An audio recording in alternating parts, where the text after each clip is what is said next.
Much, Mrs. Bayer. Madam Katalin Zöber from Hungary, and she's a member of the ECDA group. You have the floor, Madam Zöber.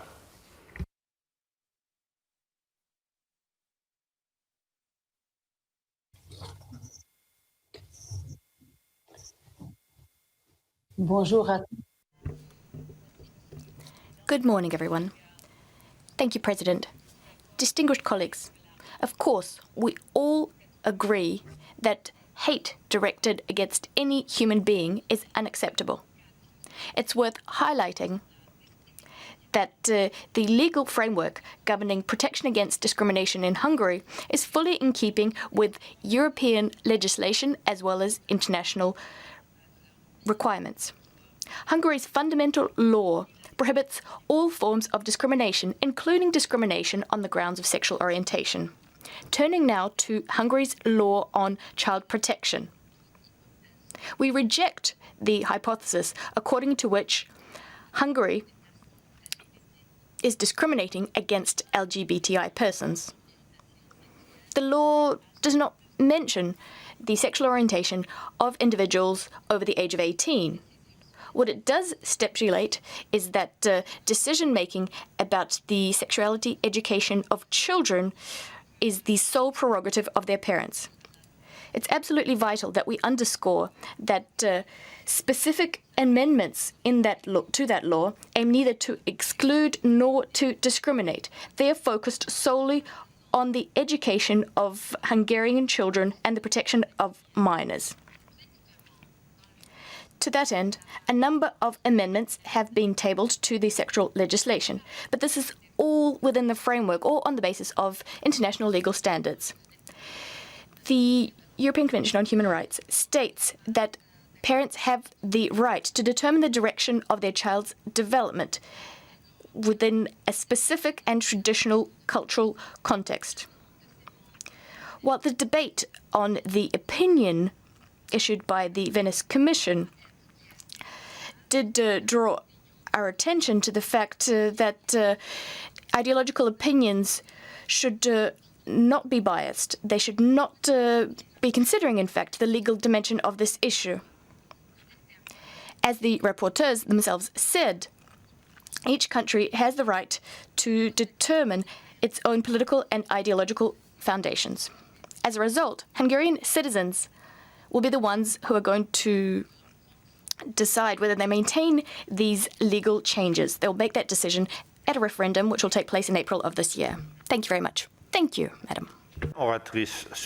The next speaker on my list is Ms. Nicole Duranton of France, member of LD. You have the floor, Nicole. Well, first of all, President, congratulations. Congratulations on your election. Dear colleagues, first of all, I would like to thank our rapporteurs. Thank you for raising the issue of hatred and violence against LGBTI persons, to raise it before this House. Indeed, it's not the first time that we are addressing this particular question. And yes, of course, we can welcome the progress made these last few years in Europe in order to promote the inclusion of LGBTI persons. However, we should not forget that in Europe today, LGBTI persons are still the subject of discrimination, aggression, assassinations even, because of their sexual orientation. One of the reports before us today talks in a detailed way about the situation in the South Caucasus, in Armenia, Azerbaijan and Georgia. I would like to call upon these countries, first of all, to guarantee effective protection for LGBTI persons when faced with violence. There need to be proper investigations. There must be prosecution in the case of violence. Safety is something that we're all entitled to, and that includes LGBTI persons.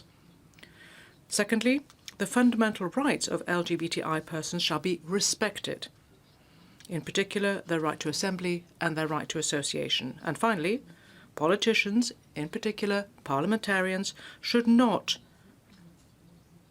have a discourse that is insulting or discriminatory vis-à-vis these individuals. Georgia has now adopted legislation which penalises discrimination on the basis of sexual orientation, but Armenia and Azerbaijan have yet to do so. I call upon the authorities political authorities of these countries to do so as quickly as possible. Unfortunately, we'd be wrong to think that violence and discrimination against LGBTI persons is something that only happens in the South Caucasus. In fact, throughout Europe, we can see a surge in hatred against LGBTI persons.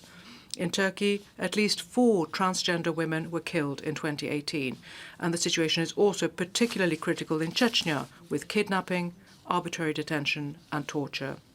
The pandemic, the repeated lockdowns, didn't help us at all. There was violence behind closed doors, often in a family environment, against LGBTI individuals, a real increase in the number of such cases, unfortunately also in France.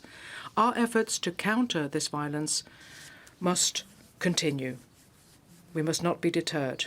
Within our organisation, I'm very pleased to see that the European Commission Against Racism and Intolerance, ECRI, has decided to work on this issue, and similarly in the EU, the European Commission in 2020 adopted a strategy for equal treatment of LGBTI persons for the period 2020 to 2025. But we also need to act at domestic level on this issue.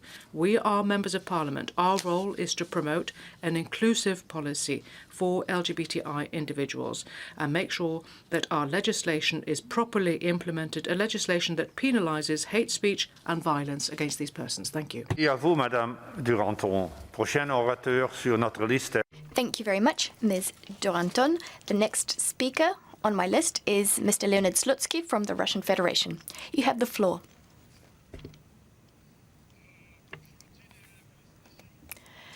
Good morning, Tini, and congratulations on your election yesterday. Congratulations. I will be speaking in Russian. Distinguished colleagues, we're discussing an issue which has come up time and time again in this House. Mr. Blencathra and Mr. Lacroix have drafted some more reports, but I believe we're paying too much attention to this category of European citizens. Let me tell you a little bit about the situation in my country. The former Speaker of the State Duma, Mr. Naryshkin, spoke about this a number of years ago, and he said, speaking here, that there are no obstacles to this category of citizens living their lives to the full. They're not persecuted. I believe we should focus on groups which actually are being persecuted. For instance, non-citizens, so-called non-citizens in Estonia and Latvia. This status, non-citizens, or stateless persons, is at odds with principles enshrined in international law. In fact, the information presented here about the Russian Federation is incorrect. This particular category of citizens has drawn a lot of attention over the last few years, and in fact, it now enjoys greater freedom than anyone has ever enjoyed at any time in world history. Therefore, I have mixed emotions about this. I believe we should focus on real problems here in our Assembly. This will determine the place and the role of the pace and of the Council of Europe in the architecture of the 21st century, which is something that is being built as we speak. The Chechen Republic and other republics in Russia's Caucasus has been deemed as having a problematic situation with these minorities. But there are no such minorities in these areas. This is the tradition of these peoples.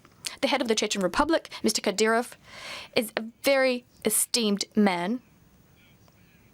He's highly esteemed in the Russian Federation. He's achieved peace and prosperity for his land. We've discussed this on a number of occasions.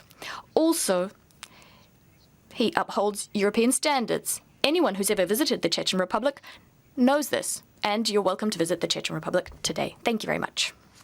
Siva Gospodin Slutsky. Next speaker on our list is Mr. Domagoj Hajukovic from Croatia, and he's a member of the Socialist Democrats and Greens group.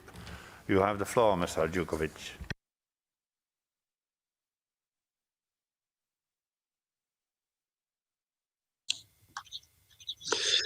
Thank you, Mr. Chair. Lots of greetings from Croatia. First of all, dear colleagues, I think we need to make something clear. What we are debating today in the hemicycle is not categories of citizens. We are talking about human beings and we are talking about human rights. I find it sad that in the 21st century we have to have these debates, but unfortunately they are necessary. And therefore I congratulate the rapporteurs on their work and their reports, and I hope this is not the last time we debate this category of citizens. For this category of citizens, as some colleagues call us, are still prosecuted. And not only in the Caucasus region, but in the countries that are members of the European Union. Let us not forget what is happening in Hungary. And although the law does not specifically stipulate the sexual orientation of a person, it is still discriminatory. Let us not forget Poland and LGBT-free zones, and which I would call human-free zones. Is that the next step? Because LGBTI people are human, first and foremost. And we are discussing somebody being discriminated or being exposed to violence simply because they love. And that's, my dear friends, what we are discussing today and why we need to have these discussions. There were talks about ideological stance of member countries. I think we all agree on one ideological stand, and those are human rights and standards stipulated in the Human Rights Charter. And I don't see anywhere in the Human Rights Charter stipulation that you are forbidden to love whom you love or whom you want to love. For some colleagues, even in my country, unfortunately, it is a bigger problem to have rainbow flags displayed than violence against LGBTI people, than violence against women. Unfortunately, these are not acceptable standards in the 21st century, at least in my opinion, and therefore a more proactive stand and more action is required. Not to promote gender ideology, as some would call it, not to promote ideological stands, but to promote the values this institution stands for: human rights, human beings, and right to love. Thank you very much. Thank you, Mr. Hajukovic. Now I call in the debate Madam Tamar Taliashvili from Georgia, and she's also a member of the Socialist Democrats and Greens group. You have the floor, Madam Taliashvili.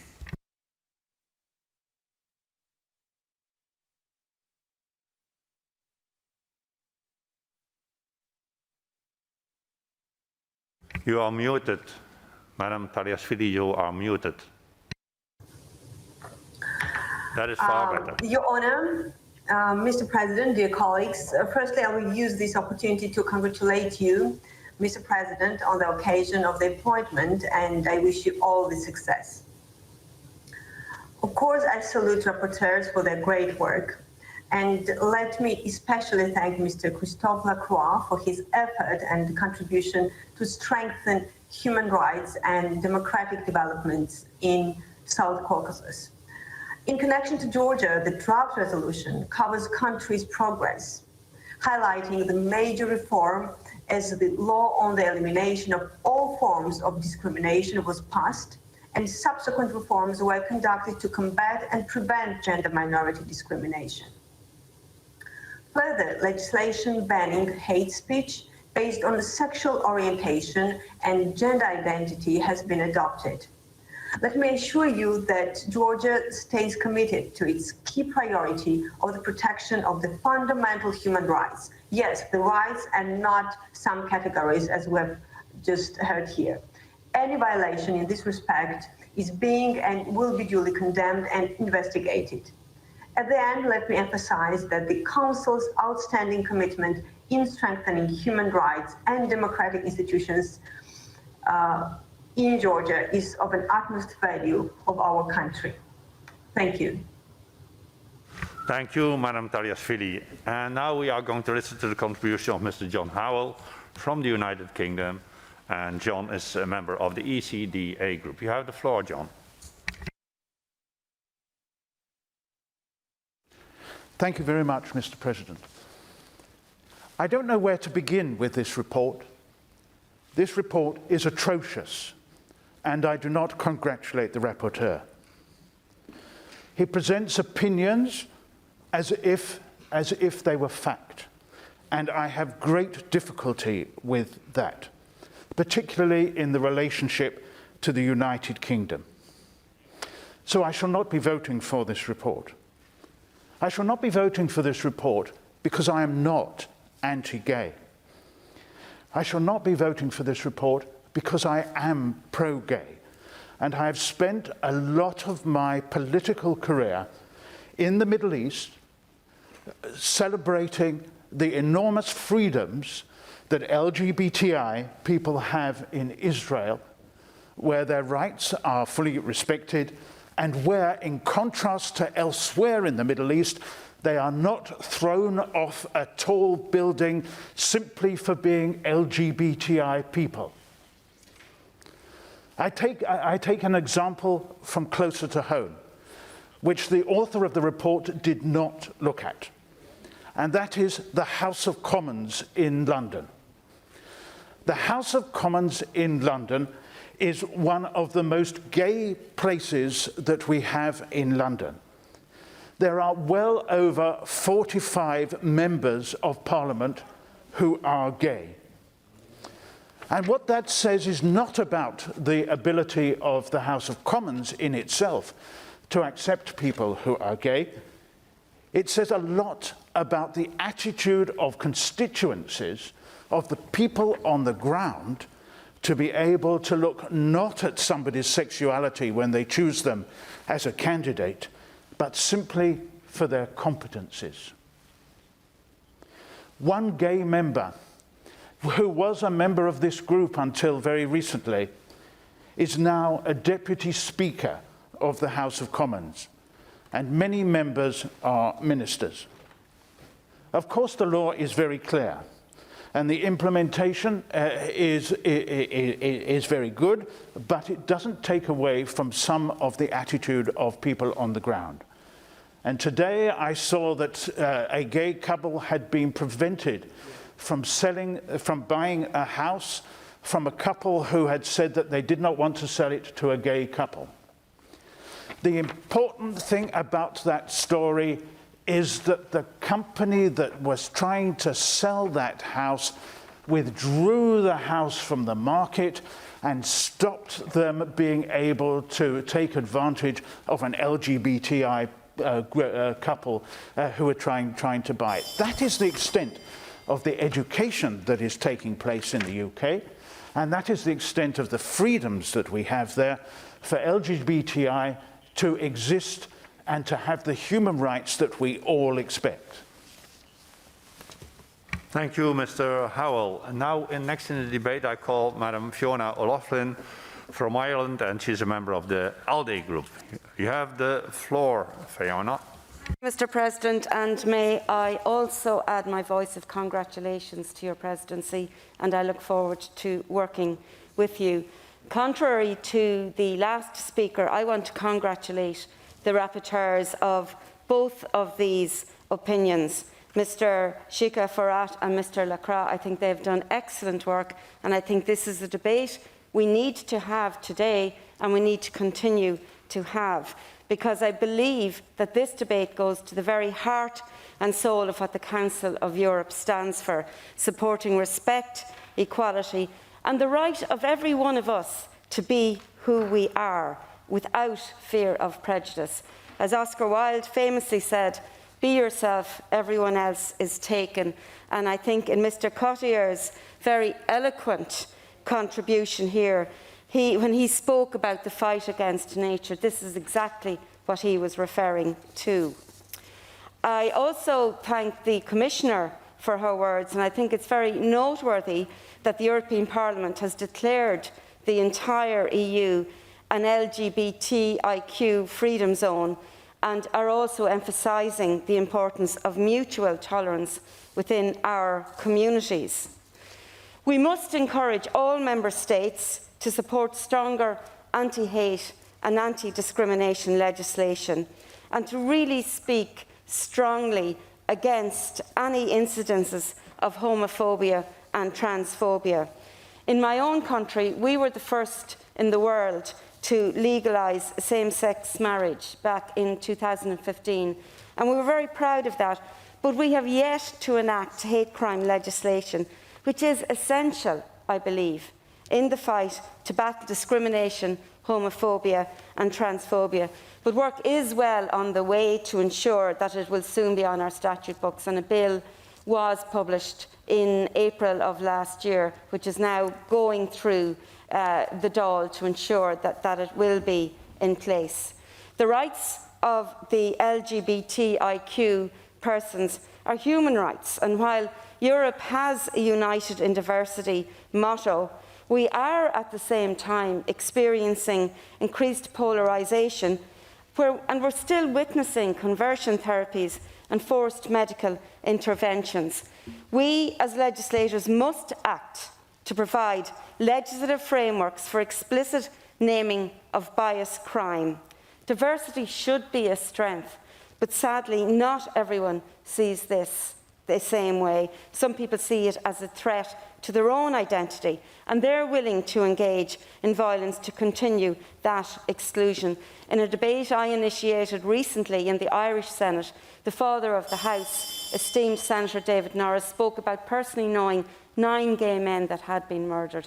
And I despair when I hear that. I despair when I see what has been happening in Georgia, in Armenia, in Azerbaijan. And I despair when I heard what our Russian speaker spoke about earlier. We cannot sit idly by while members of our societies are singled out for attack, stigmatised or dehumanised. And we must be uncompromising in our rejection of that. Thank you.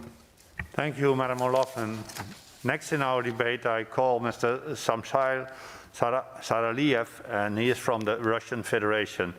You have the floor, Mr. Saraliev.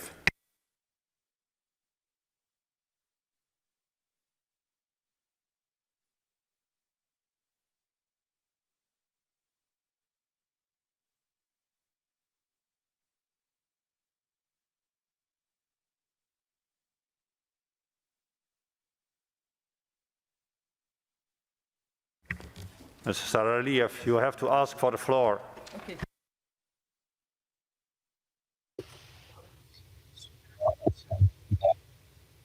Слышно меня? Can you hear me?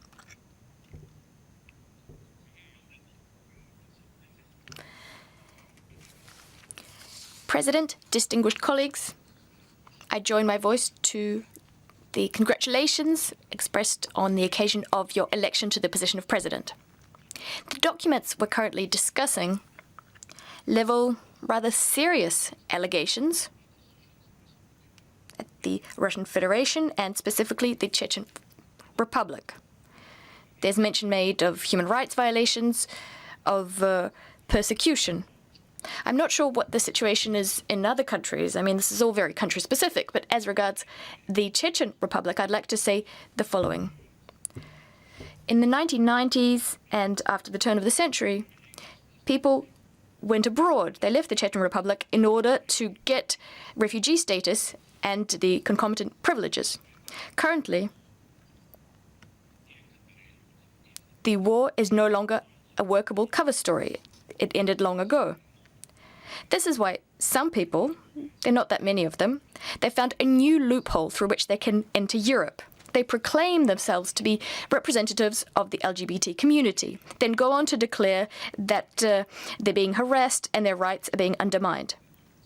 All of these cases have been concocted. They've been concocted to exert pressure on representatives of European countries. They've been made up to be very egregious, but they're actually fabricated. We have it on good authority that one family who moved to Canada agreed to openly state that their LGBT in exchange for permanent residency status in Canada. Therefore,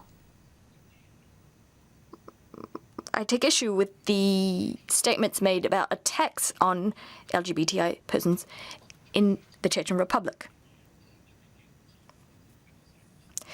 Therefore, the allegations that have been levelled at us are groundless. I'd like to say the following to the rapporteurs. I suggest that you travel to the Czech Republic so that you can see for yourselves what's actually going on, and then draw appropriate conclusions.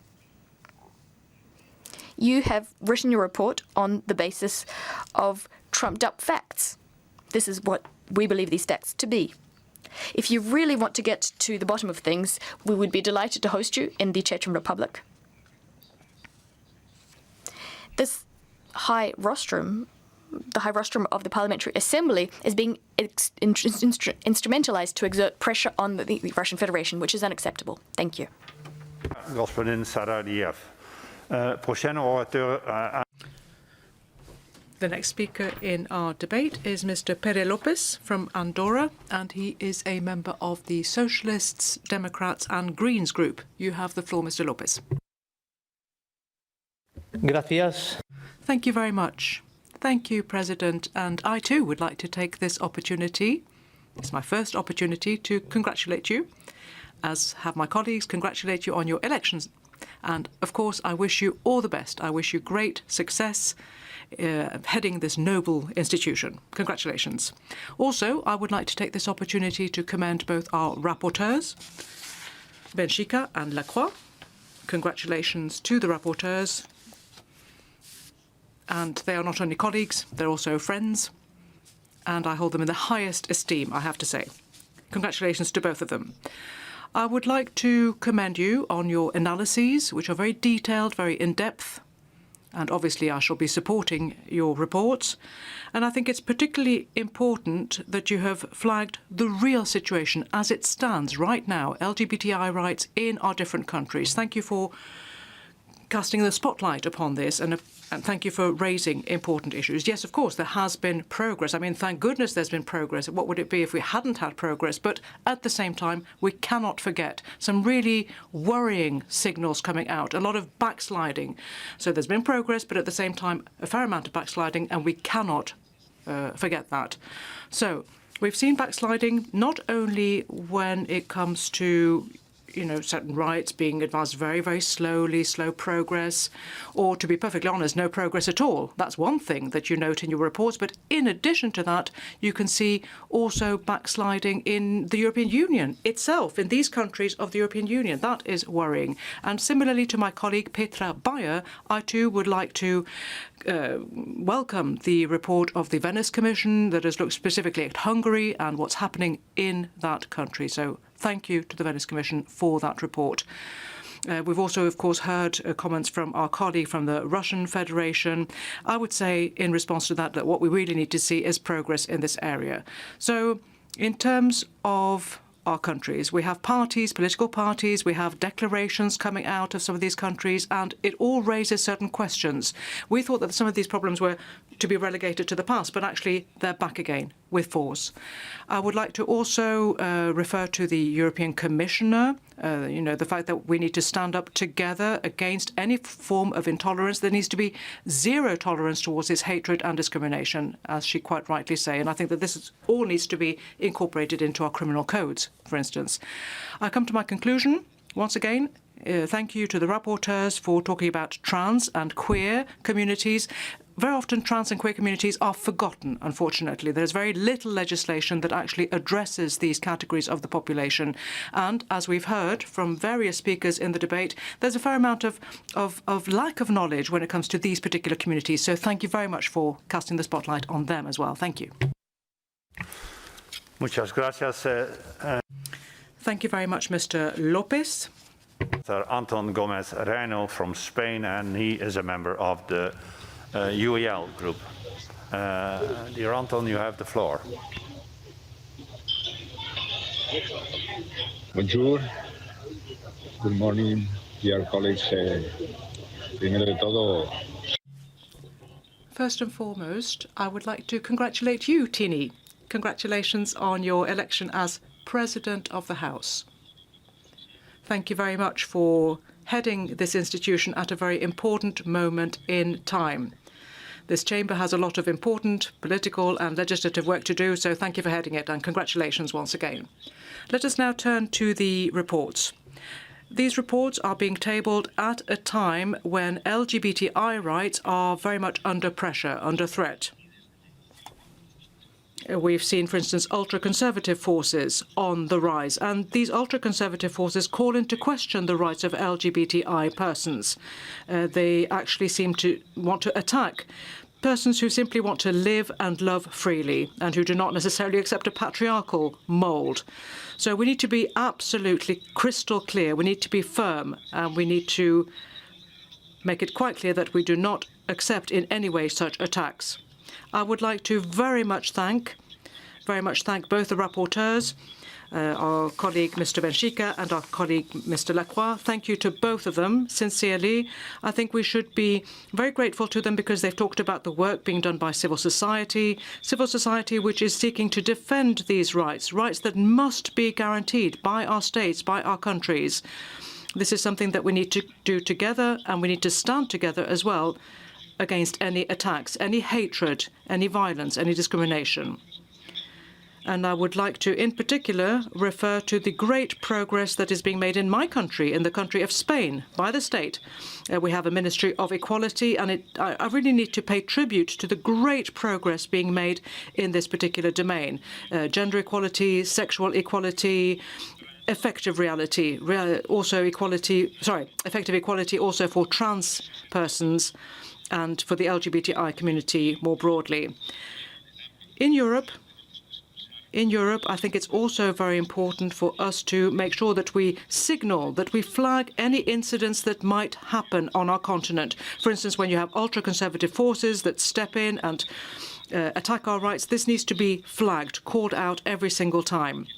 If there is poor government, that needs to be said as well. The international community must be absolutely crystal clear. We will not stand for it. We will not have this. Therefore, those who fly the flag of hatred will be defeated if we stand together. Otherwise, unfortunately, they will continue to make lives miserable for members of the LGBTI community. So we, as parliamentarians, as senators, we need to make sure that we are there to guarantee safety, rights, equality for all of our citizens, and of course, including LGBTI people, trans people, everyone around Europe. And that is why these reports are so important, and I welcome them. And let us continue with our work in order to counter any attacks and counter, in particular, hate speech which you can see on the social media and elsewhere. So thank you very much for your kind attention. Ladies and gentlemen, I wish you all a very good day.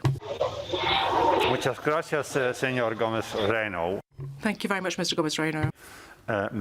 Madam Nigar Apardaray from Azerbaijan, and she's a member of the ECDA group. You have the floor, madam.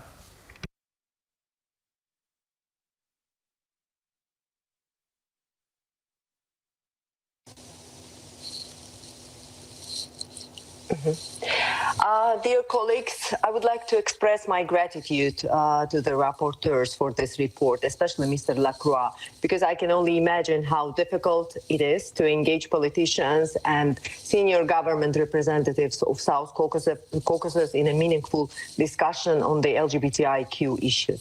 I agree with one of the core statements of the resolution that cultural and religious traditions cannot be used to justify discrimination on sexual identity grounds. But we all must admit that cultural and religious traditions are reality to reckon with, and any practical plan to advance human rights in this regard should be based on assessment and understanding of these realities. I also believe that there is no way to exclude the discussion on LGBTIQ issue from the general human rights discussion. And however difficult it is to have it in patriarchal and traditional societies like societies of South Caucasus, it's unavoidable and necessary. There are a couple of issues that I would like to make. I fully appreciate and understand that because of a number of cultural taboos in the countries of South Caucasus, collection of fair and transparent information on topics on sexual minorities is not easy. There are contradicting reports. Bureaucrats are sometimes reluctant to do proper disclosures because of various concerns over public opinions, political and religious exploitation of the issue, and so on. I understand it and I appreciate it. I am quite sure that it was not easy to have a full picture. I also regret that Mr. Lacroix didn't have a chance to visit Azerbaijan for this report for no fault of his own. From this point of view, the rapporteur's job is commendable. At the same time, I would like to stress the certain difference in approaches with which parts of the report covering 3 countries have been written. What I've noted is that the part of the report covering a situation in Armenia and Georgia is very much devoted to the promises and explanations of public officials, and it's mostly about willingness of governments to change things for the better. The rapporteur did not have a chance to get similar promises in Azerbaijan, but I'm sure if he traveled there, he would get very similar promises. After all, 3 countries are quite similar in this respect. In case of Azerbaijan, it's very much based on various claims by local NGOs and activists. My overall feeling, sort of educated guess, is that there is a slow evolutionary improvement in this, in the way society perceives LGBTIQ issues. There is much more empathy and less hate in the last years, a generational change. To the best of my understanding, the situation in all 3 countries is basically similar, and it's definitely not good. We have to confess this, and we have to try to change the situation on the ground. Not only promises from politicians, not only changes in legislation, but changes on the ground, and which comes in parallel to changes the mentality of people. Because our goal is to make lives of people safer and happier regardless of who they believe they are. Thank you. Thank you so much. And now I introduce the next speaker is Krzysztof Smitsek, and is representing the Socialists, Democrats and Green, and from Poland. The floor is yours. Thank you, Madam President. As the chairman of the first ever LGBTI intergroup in the history of the parliament in Poland, but also as a lawyer and long-term activist dealing with combating discrimination for years, but also as an openly gay politician, firstly, I would like to thank Mr. Furat Benchika and Mr. Lacroix for their excellent work and their reports and in-depth analysis. Despite all great achievements of the human rights movement in Europe, despite all efforts invested in the idea of equality for all by the institutions of the Council of Europe, yes, we still have to talk about discrimination. Yes, we still have to talk about homophobia. Yes, we still have to talk about hate and exclusion, which is experienced by many LGBTI Europeans on a daily basis. Homophobia, transphobia, sexism, and other forms of discrimination are clearly forbidden under the provisions of the European Convention of Human Rights. But the reality in Europe, in the countries of the Council of Europe, still differs significantly from what the law says. Homophobia and hate speech are often used as a political tools. There are some countries in the Council of Europe group that took homophobia and took discrimination on the governmental agendas. Poland and Hungary are examples of Council of Europe countries where governments openly attack LGBTI people. I have to speak loudly and uncompromisingly about what is happening in my country today, in Poland. It is not enough to say that homophobia in Poland is a problem of structural oppression. For the last 7 years, homophobia and hatred in Poland have been a problem of the state oppression. The ruling party escalates violence and prejudices against LGBTI community. The hateful statements of top officials, brutal repressions against activists, degrading and cruel materials spread by public television. These are only a few examples how to how the state persecutes LGBTI minority in my country. Another shocking examples of institutional oppressions are LGBT-free zones enacted by many local governments. The only purpose of them is to harass us for who we love. The Law and Justice strategy is consistent: to take away our dignity, to take away our sense of security, to take away our visibility. The goal is simple: to make Poland one big LGBT-free zone. The Council of Europe should be one big freedom zone, equality zone, and territory of dignity for all. This is our fundamental duty as parliamentarians to do so. Thank you for your attention. Thank you so much, Mr. Smitzek. And the next speaker I'd like to introduce is Mrs. Tonia Antoniazzi, representing the Socialist Group from United Kingdom. The floor is yours.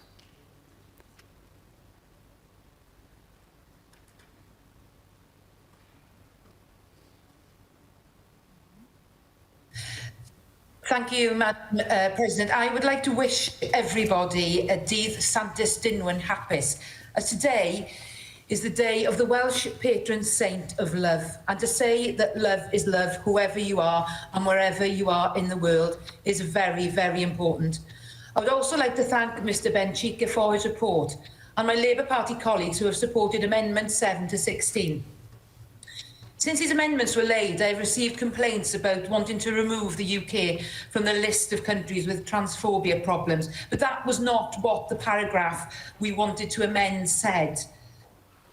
We need transparency in the production of very important reports which address the grave issue of combating rising hate against LGBTI people in Europe. I hope to amend the resolution to reflect the reality of the situation.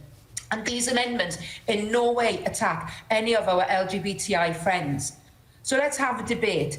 In Amendment 7, we wish to remove the words "and the United Kingdom" because while there is data that reflects an increase in reported hate against LGBTI people in the UK, this report draws upon data from the ILGA Europe review, and as cited really well by Monsieur Christophe Lacroix when he presented the other draft resolution. This review links the data source Rainbow Europe, and in the rank order of 49 European countries, the UK was placed 5th in respect of hate crimes and hate speech. I want to underline that. It was 5th. So while we can always do better, it is deeply concerning that the appalling treatment of LGBTI people in Russia, Hungary, Poland and Turkey is being compared to the situation in the UK. We must not conflate these situations in those countries with the UK. Vulnerable LGBTI people deserve better than that. There is an ongoing debate in the UK over sex and gender, and the resolution should rightly recognise that. We cannot compromise the protected characteristic of sex. Hence Amendments 10, 11, 12, 13 and 15 were laid. We must also respect single-sex spaces, hence Amendment 14. It is not hate to debate rights. We must debate them to get them right for everybody. As politicians, we have a responsibility to find a way through. Ask those difficult questions, debate and discuss the consequences which are intended or unintended of potential legislation. In particular, why is sex absent from the list of protected characteristics? We must listen to women as well as the LGBTI people that we represent and come to a consensus. Only then can we feel confident that we might restore mutual respect and understanding. Thank you very much. Thank you so much, Mrs. Antoniazzi. And the next speaker I'd like to introduce is Lord David Blencathra, representing United Kingdom from United Kingdom and representing the European Conservatives. The floor is yours, Lord. Good morning, Madam President. In my years serving in this Honourable Assembly, I can say the report by Mr. Blencathra is unique. Unique because I've never before seen such a biased, distorted, utterly wrong work of fiction than his comments about the United Kingdom. If it goes unamended, then it will bring this Assembly into disrepute. The United Kingdom may not have been amongst the first to decriminalise homosexual acts and permit gay marriage, but we were decades ahead of some other countries in Europe, where 15 members of this Assembly still ban same-sex marriage. So we don't need any lectures on how to protect gay rights. Not a single political party or movement in the UK suggests retreating on gay rights. Not one single news outlet, religious or political figure has suggested that, nor withdrawing the existing legal protections for trans people. Our Gender Recognition Act protects trans people and gives them equal protection under the law, unlike the other countries mentioned. What the motion appears to be suggesting is that UK society suffers from bigotry by allowing an open discussion about introducing new laws about self-identification of gender. Now, that's a legitimate discussion that needs to be had, since growing numbers of women and LGBT people argue that, in fact, self-ID undermines their protections under the law. As J.K. Rowling, the famous authoress, has pointed out, quote, erase sex and you erase same-sex attraction. We do have a small militant group of extremist trans activists who will tolerate no discussion as they seek to impose their ideology, an ideology not supported by the vast majority of trans people.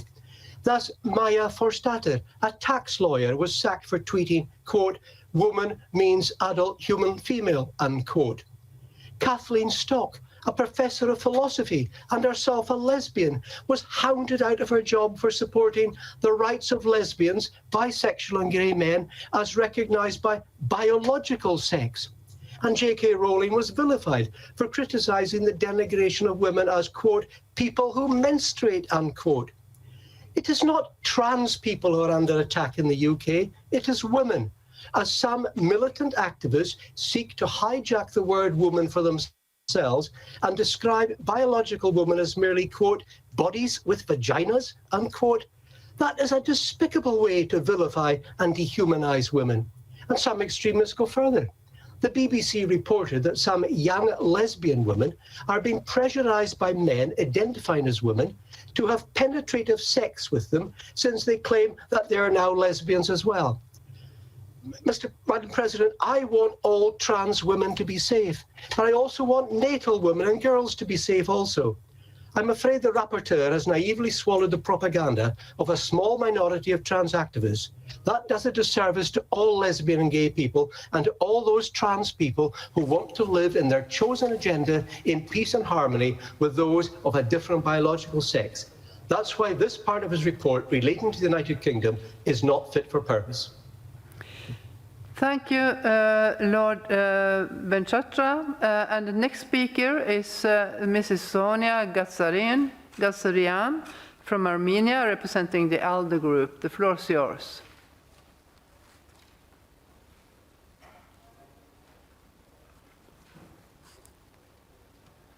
It's online, I think. She doesn't seem to be connected. She doesn't seem to be connected, so then I continue with the next speaker is Mrs. Margaret de Boer from the Netherlands and representing the Socialist group. The floor is yours, Mrs. Boer. Thank you. Violence against and discrimination of LGBTI people does not only happen in Russia, Hungary, Poland, or the countries of the Southern Caucasus. It happens in all our countries.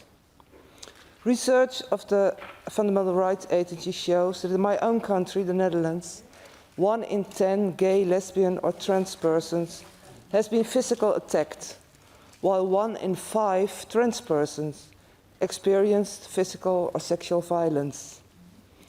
36% of the LGBTI elderly experience discrimination by caretakers, and 21% of LGBTI persons lost contact with 1 or more family members because of their sexual orientation or gender identity. These are serious figures. In his excellent report, Furat Benchika explains very well the role that anti-gender rhetoric and hate speech play, and the way it's used in public debate and in politics. And I must say, we heard some of the examples today as well. And also, this is not only the case in countries like Russia, Hungary and Poland. or the Southern Caucasus, on which Christophe Lacroix informed us in this also excellent report. Also in Western Europe, there's a lot of resistance against an inclusive approach to gender and gender identity. Even women who call themselves feminist are discriminating against trans women. Fighting for the rights of women or being proud of tolerance towards gays and lesbians is not enough. Our fight for human rights and against discrimination has to include everyone, including persons whose gender identity is not the same as the sex they were born in. We have a lot to do, and the reports we discussed today give us a clear guideline on where to start. Thank you. Thank you, Mrs. Boer. The next speaker is Mrs. Maria Fernandez from Spain, representing the Socialist Group. The floor is yours.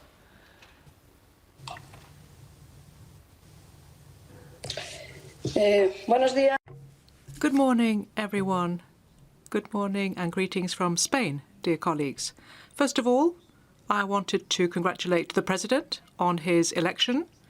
This is my first speech before the Parliamentary Assembly of the Council of Europe, and I wanted to take this opportunity to really commend the rapporteurs on the excellent work that they've done.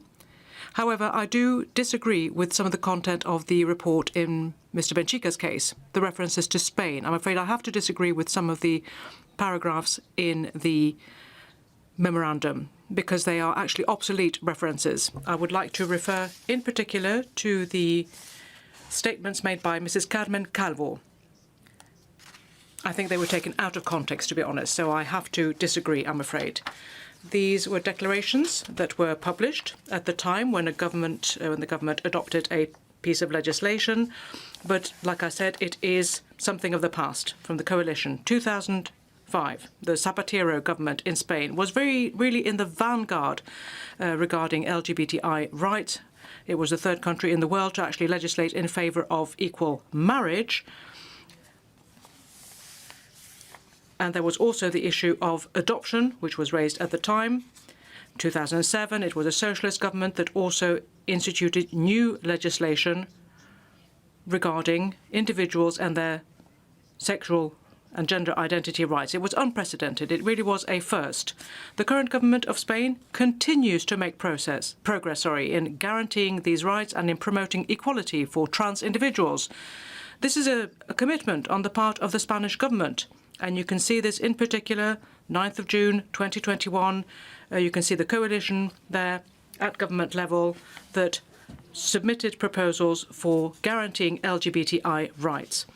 A whole series of public rights that will guarantee equality for trans individuals in particular. So that's another indication of the progressive legislation that we have in Spain.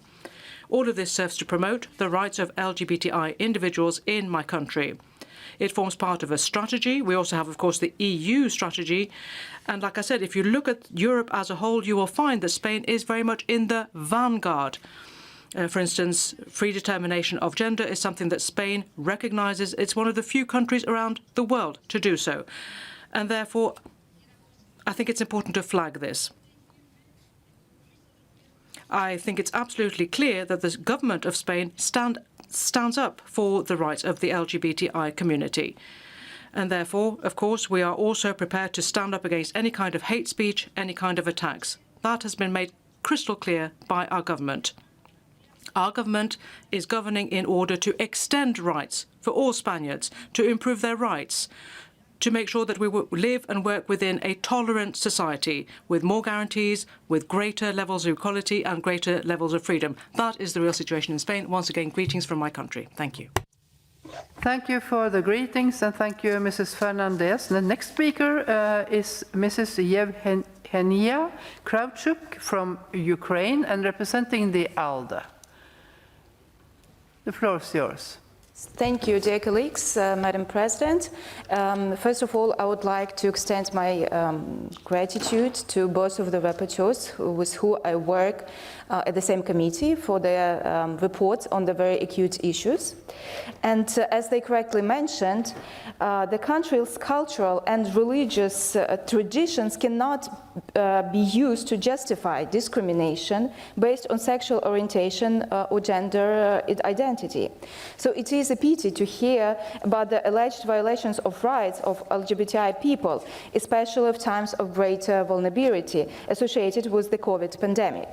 States should recognize that LGBTI people are among those particularly vulnerable in this crisis, and take targeted steps to ensure that they are taken into consideration and their voices heard when addressing the pandemic. And of course, I cannot mention the situation in Chechnya, the Northern Caucasus region of Russian Federation. I would like to remind that this assembly voted for the resolution in 2018 about the situation with LGBTI in Chechnya.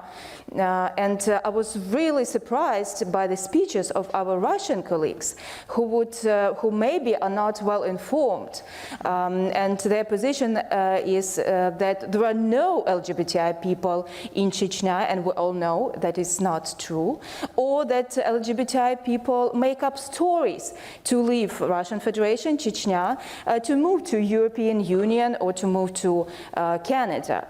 But in fact, over 100 people have been detained for arbitrary reasons in unofficial prisons, where victims are being tortured by electric current, cruelly beaten, and forced to disclose personal contacts of other gay men in Chechnya. The Russian LGBT network can confirm at least 3 murders so far out of 20 reported murders.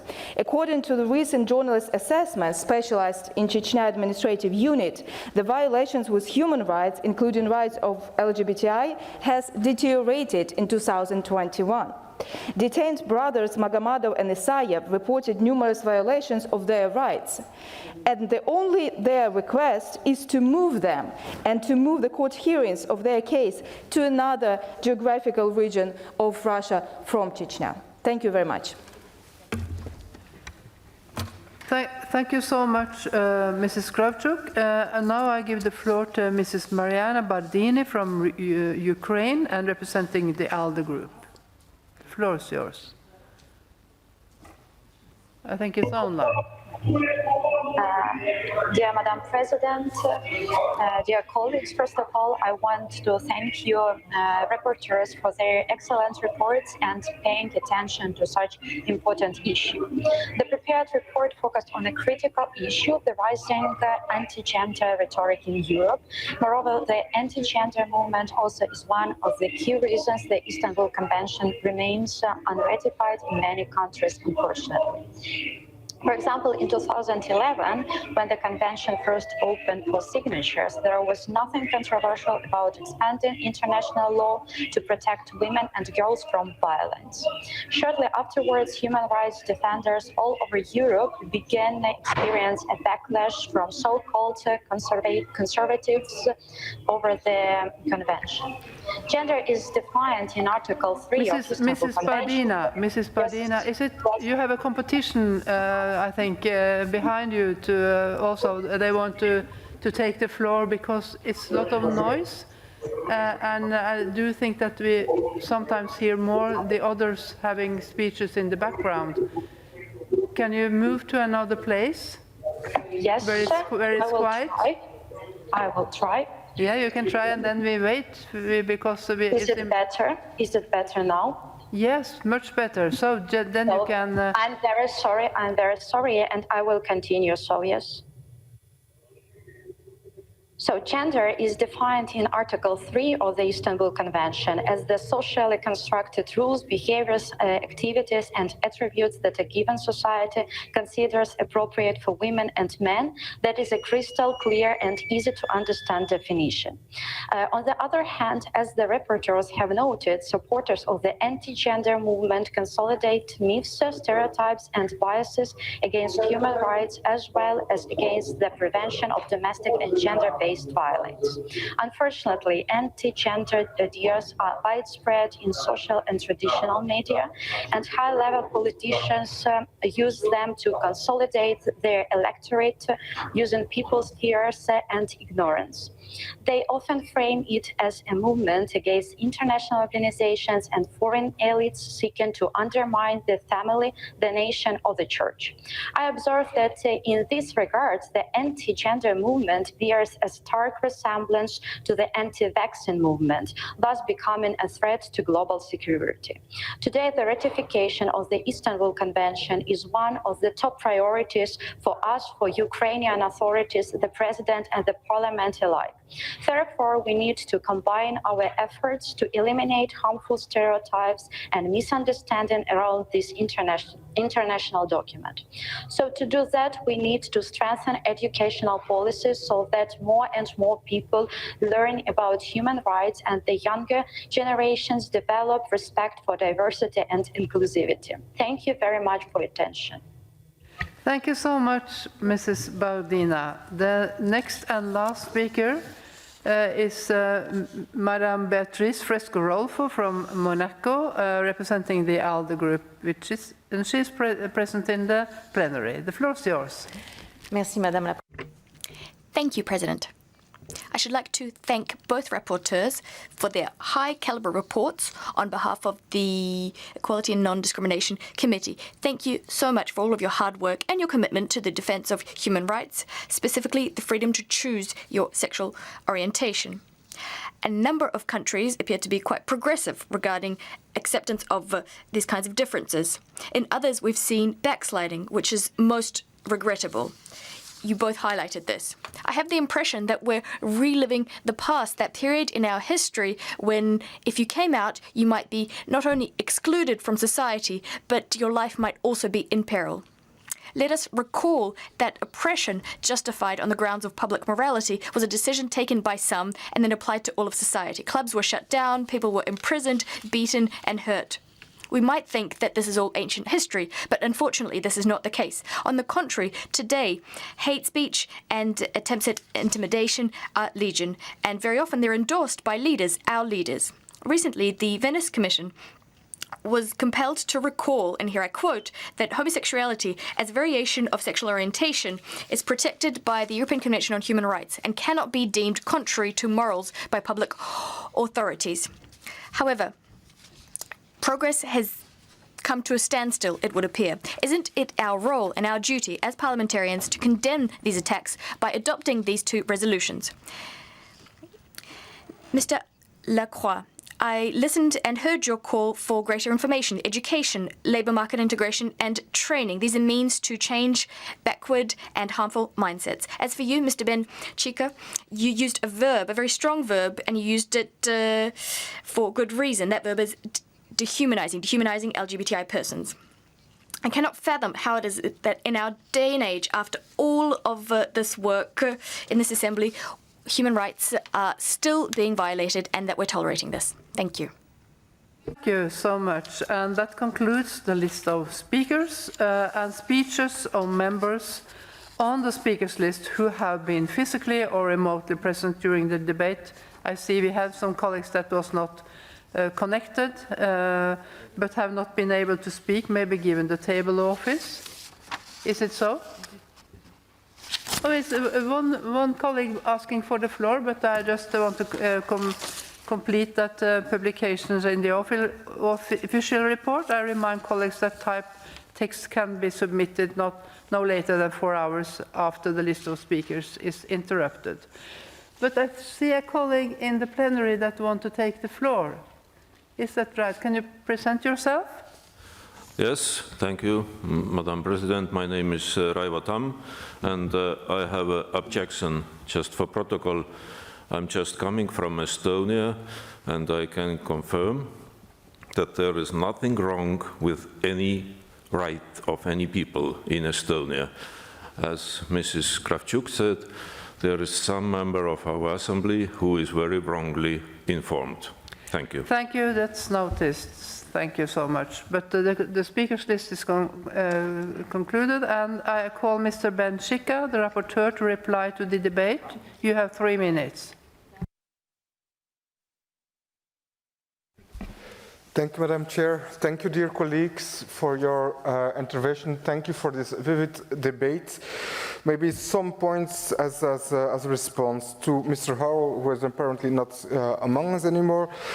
You can say that even in states where huge progress towards LGBTI plus equality has been achieved, there are still many who suffer discrimination and violence. This is unfortunately the case if trans people in the UK today. However hard they may be for some to understand.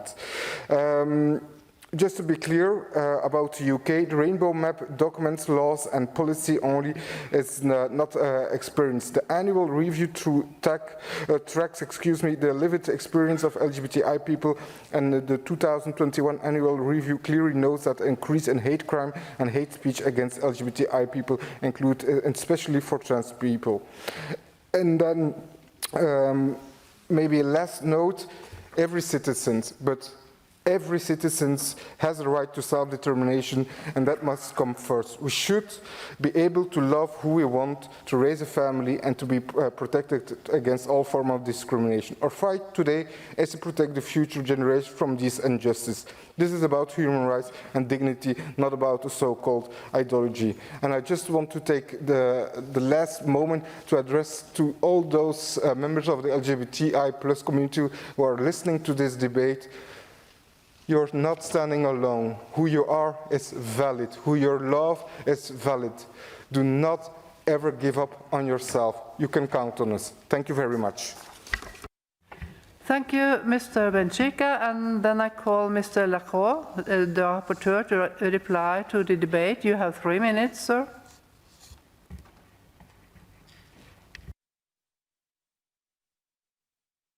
Présidente, Thank you, Madam President.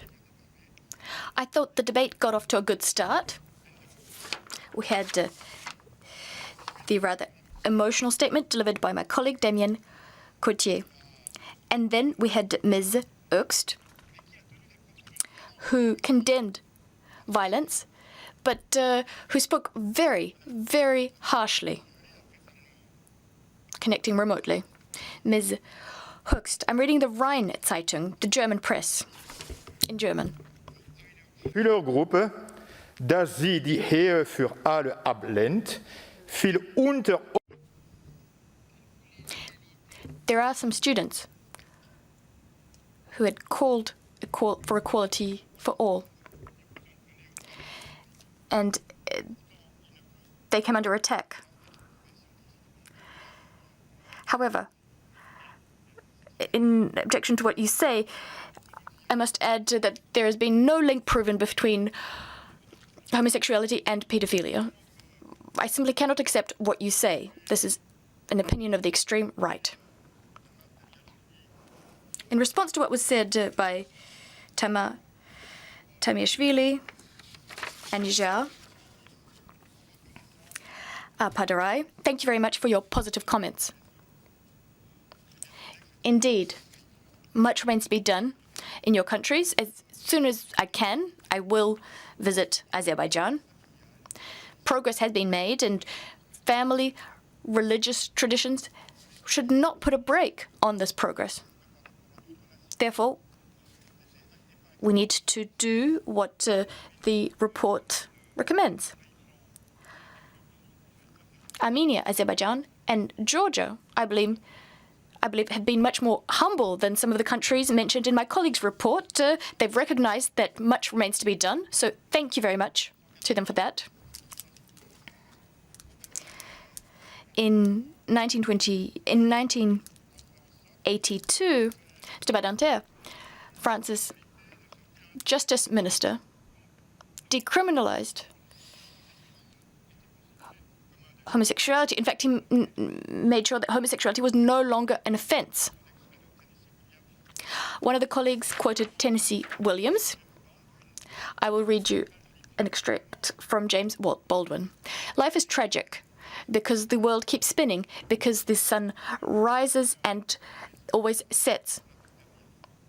And one day the sun will set for the last time on each and every one of us. All human difficulty can be ascribed to our inability to resign ourselves to what is happening in our lives. There are all sorts of issues going on. There are flags, there are armies, there are nations, there are mosques, there are churches. We cannot deny that death exists. That is the only thing we can be certain of. Thank you. Does the chairpersons of the committee wish to speak? Annika Engblom, Sweden and the moderate. Thank you, Madam President and dear colleagues. Europe is often seen as a world leader in promoting the equality of LGBTI people, but it is something of which we can be proud. But this also makes the two reports that we have just debated very difficult reading. As the reports and today's debate show, the great strides towards equality that have been achieved in many countries over recent decades are now facing backlash, backsliding and stagnation. LGBTI-phobic discourse is on the rise throughout our continent. It is also often spread by political and religious leaders. Many LGBTI people in Europe still face discrimination, harassment, physical threats in their daily lives. On behalf of the Committee of Equality and Non-Discrimination, I wish to thank our rapporteurs, Monsieur Blencathra and Monsieur Christophe Lacroix, for examining these issues so carefully, for having the courage to tell uncomfortable truths, and for proposing a clear and constructive path forward to achieving equality for LGBTI people throughout Europe. I also wish to thank most warmly the European Commission for Equality, Helena Dalli, for the excellent work she's doing within the European Union in this field, and for her deeply inspiring words today. Dear friends, this year marks 50 years since the great European city, London, held its first Pride rally. Let us use this anniversary to strengthen our efforts and achieve full equality for LGBTI people across Europe, and to ensure that our societies are truly welcoming to everyone, whatever their sexual orientation, gender identity, or sex characteristics. Once again, I congratulate our rapporteurs for their excellent reports, and I invite you, dear colleagues, not only to support them today, but to go on and use them to inspire your work in your own national parliaments. Thank you. Thank you so much, chairpersons of the committee, Annika Engblom, and the debate is closed. Now we are going to consideration of amendments in document 15/425 and the draft resolution. And the Committee on Equality and Non-Discrimination has presented a draft resolution, and you find it, as I mentioned, in the document, to which 15 amendments have been tabled. There is also a recommendation to which one amendment